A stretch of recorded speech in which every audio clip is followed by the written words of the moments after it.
So we just finished step number 3 of your pocket. We're now going to move on to step number 4. So step number 4, we're going to match the notches and pin the right side of the pocket lining and pocket detail to the right side of the pant front. So this is your pocket lining and your pocket detail, and these are the 2 pant fronts. I'm just working with one pocket right now. So if you look at the pant fronts, there's 2 curves. You want to be careful. One curve is your crotch seam.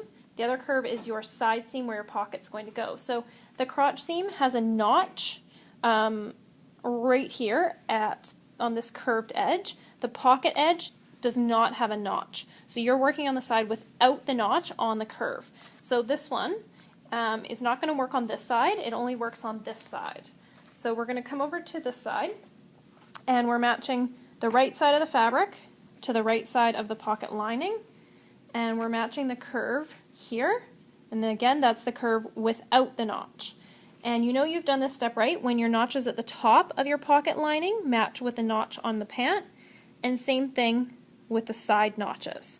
Now this piece that I'm about to sew, the pocket lining actually ends up inside the pocket. So if you look at this finished example here, the pocket lining, this is the pocket detail, the little piece that we just sewed in step number 2 and 3, and the pocket lining is the inside part here. So when you put your hand in, you won't actually see the lining unless you kind of open up the pocket to see the lining.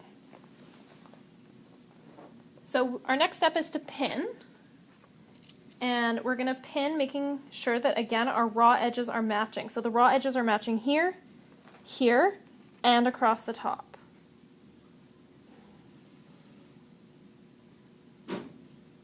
And when I pin, I'm going to pin perpendicular to where I'm going to sew, and that way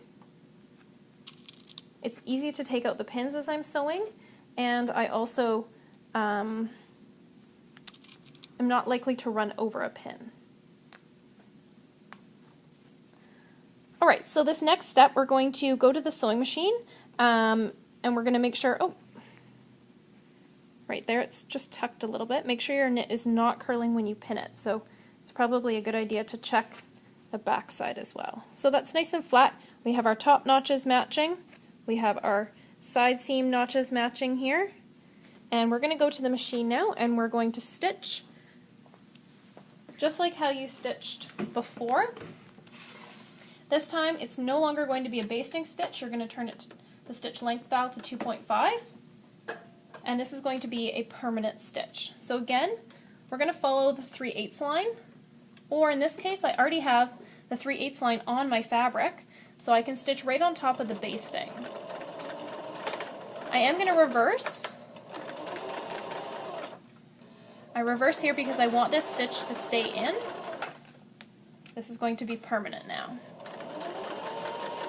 If your basting was not straight the first time, I suggest to follow the 3/8 line this time. You want this to be straight, as this will show from the right side of your fabric.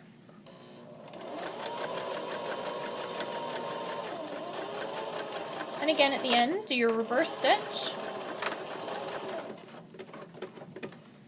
to secure the stitching. So the next step, we're going to go back to the iron, and for step number 5, oh, let me finish here. Trim seam allowance for step number 4. You can do this if you like. Usually when I use a light lining fabric like this, I don't bother trimming the seam allowance, but if you find that these layers here that you've sewn together are quite thick, you can take your shears and just trim off half of the seam allowance. So what I'm going to do now, I'm going to move to number 5. Number 5 says flip the pocket lining around so that it is wrong sides together with the pant front. So we're going to flip it to how the pant would actually be worn. So again, you can see right on the side seam here that my notches are matching.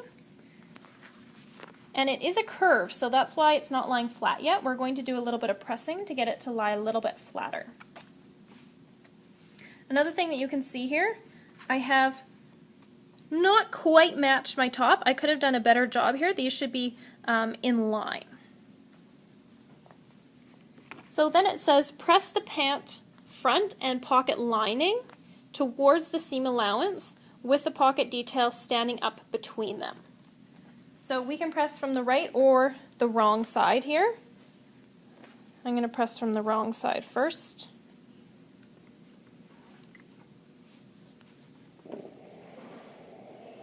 Always check the temperature of your iron.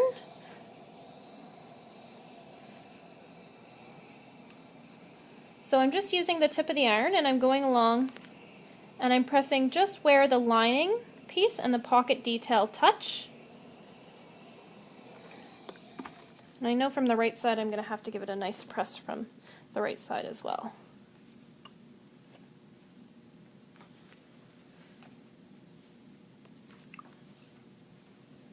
So at this point, your pocket detail, this little strip, it should be an even width.